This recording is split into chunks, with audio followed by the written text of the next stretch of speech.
Fontes do direito processual do trabalho. Não há a desejável uniformidade doutrinária quando o assunto diz respeito à conceituação das fontes do direito. Há quem sustente que as fontes seriam a pedra fundamental de todos os estudos jurídicos, ou seja, a própria origem do direito, o lugar de onde ele se origina. Alguns advogam que fontes do direito constituem o fundamento para que se possa considerar válida a norma jurídica. Outros veem as fontes sob o aspecto da exteriorização do direito. Por questões meramente didáticas, preferimos classificar as fontes do direito processual do trabalho em fontes materiais e fontes formais, sendo estas últimas divididas em fontes formais diretas, indiretas e de explicitação.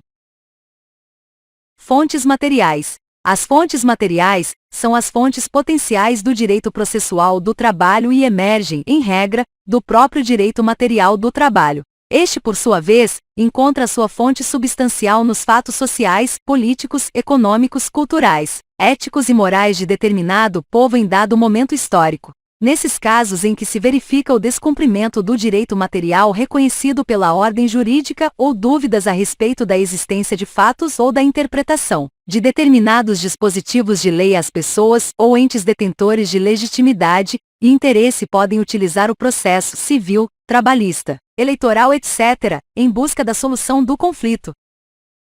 Afinal, entre os escopos do processo está o de promover a realização do direito material, com a ampliação da competência da Justiça do Trabalho para processar e julgar ações oriundas das relações de trabalho diversas da relação de emprego, além de outras demandas pertinentes ao direito previdenciário, execução das contribuições previdenciárias, ao direito tributário, retenção do imposto de renda, a representação sindical e a greve. Houve extraordinário elastecimento das fontes materiais do direito processual do trabalho. Sob tal prisma, o direito processual adquire a função instrumental, pois o processo não constitui um fim em si mesmo. Ao revés, ele deve estar a serviço da realização dos valores sociais contemporâneos, que traduzem um sentimento universal em prol da verdadeira justiça. Daí o surgimento de uma nova doutrina guiada pela ideia da socialização do direito processual. Fontes formais. As fontes formais do direito processual do trabalho são as que lhe conferem o caráter de direito positivo. Em outras palavras, as fontes formais são aquelas que estão positivadas no ordenamento jurídico. Dividem-se em 1. Fontes formais diretas que abrangem a lei em sentido genérico, atos normativos e administrativos editados pelo poder público, e o costume. 2. Fontes formais indiretas, que são aquelas extraídas da doutrina e da jurisprudência. 3. Fontes formais de explicitação, também chamadas de fontes integrativas do direito processual, tais como a analogia, os princípios gerais de direito e a equidade. No topo das fontes formais diretas do direito processual do trabalho, encontram-se as normas constitucionais, pois é disso que a Constituição é a lex fundamentalis dos ordenamentos jurídicos estatais. A Constituição Brasileira de 1988 contém não apenas normas, princípios e regras gerais do direito processual, mas também normas, princípios e regras específicas do direito processual do trabalho, tais como as que dispõem sobre a competência da Justiça do Trabalho, Constituição Federal, artigo 114, incisos e parágrafos, com redação dada pela Emenda Constitucional número 45 de 2004. Abaixo da Constituição Federal, vamos encontrar as espécies normativas arroladas no dispositivo que trata do processo legislativo pátrio, Constituição Federal, artigo 59. Que são as leis complementares, as leis ordinárias, as leis delegadas, as medidas provisórias, os decretos legislativos e as resoluções do Congresso Nacional,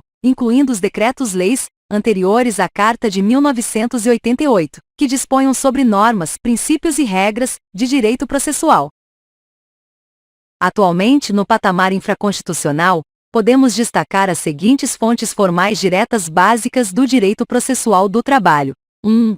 Consolidação das Leis do Trabalho, Decreto-Lei 5.452, de 1º de maio de 1943, que dedica o título 10º ao Processo Judiciário do Trabalho. 2. Lei 5.584 de 1970, que estabelece algumas importantes normas procedimentais complementares aplicáveis ao processo do trabalho. 4. Novo Código de Processo Civil, aplicado supletiva e subsidiariamente, CLT, artigo 769, NSPEC, artigo 15. Em caso de lacuna da legislação processual trabalhista, desde que haja compatibilidade daquele com os valores, princípios e regras do direito processual do trabalho. 5. Lei 6.830 de 1980, Lei de Execução Fiscal, aplicada subsidiariamente, CLT, artigo 889, na execução trabalhista. 6. Lei 7.701 de 1988, que dispõe sobre organização e especialização dos tribunais para processar e julgar dissídios coletivos e individuais.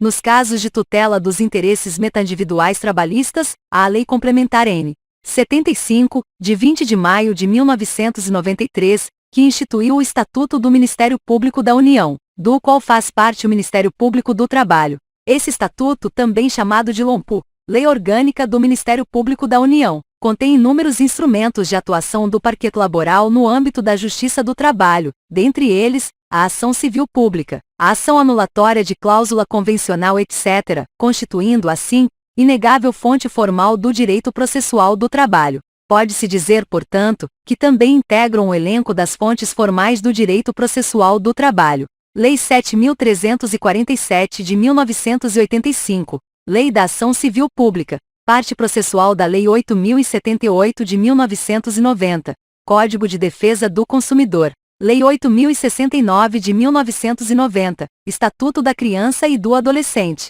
Lei 7.853 de 1989, Lei de Proteção à Pessoa Portadora de Deficiência. Algumas normas sobre procedimento nos tribunais são encontradas nos seus regimentos internos.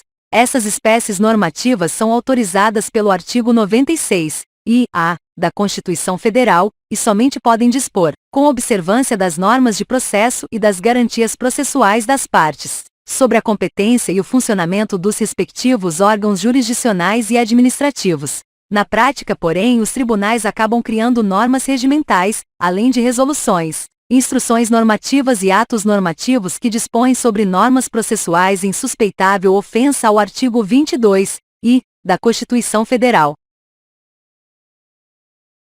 No que concerne às fontes formais indiretas, não há como negar que a doutrina e a jurisprudência cumprem importante papel na interpretação do direito processual do trabalho. A doutrina fornece o substrato teórico para a boa hermenêutica, o que exige do intérprete do direito uma formação educativa continuada, sendo de extrema importância para o profissional e o estudioso da área trabalhista conhecer os verbetes jurisprudenciais, súmulas, orientações jurisprudenciais e precedentes do TST, que têm a finalidade de uniformizar a jurisprudência sobre a interpretação e aplicação de normas de direito processual do trabalho. No que tange à chamada súmula vinculante, introduzida pela Emenda Constitucional 45 de 2004, que acrescentou o artigo 103 à Constituição Federal, salta aos olhos que ela passa a ser fonte formal direta, na medida em que o STF poderá, de ofício ou por provocação, mediante decisão de 2/3 dos seus membros, após reiteradas decisões sobre matéria constitucional, aprovar súmula que, a partir de sua publicação na imprensa oficial,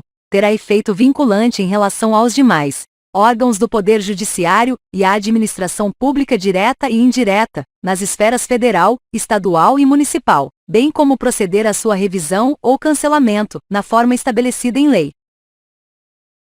Quanto às fontes formais de explicitação, ou fontes integrativas do direito processual do trabalho, o artigo 769 da CLT autoriza a aplicação subsidiária do artigo 126 do CPC de 1973, que dispõe, in verbis, o juiz não se exime de sentenciar ou despachar alegando lacuna ou obscuridade da lei. No julgamento da lide, caber-lhe-á aplicar as normas legais, não as havendo, recorrerá à analogia, aos costumes e aos princípios gerais de direito, sendo certo que o artigo 127 do mesmo diploma preceitua que o juiz só decidirá por equidade nos casos previstos em lei.